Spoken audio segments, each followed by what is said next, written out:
मित्रांनो आता आम्ही आलो थर्ड वेव कॉफीमध्ये. कॅरेक्टर चला. काय खाणार तू? ब्राउनी खाणार तू? हे तू काय खाणार? पेस्ट्री वगैरे पण आहे. पाय पाय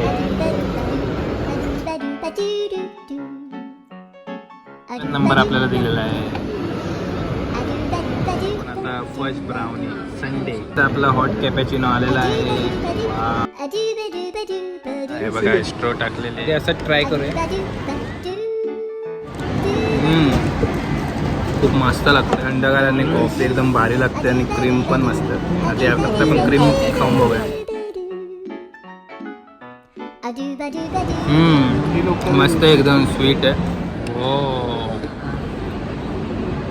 वाव एकदम क्रीमी स्वीट आहे. कॉफीचा मस्त टेस्ट येतं. भारी लागतं. एकदा नक्की ट्राय करा.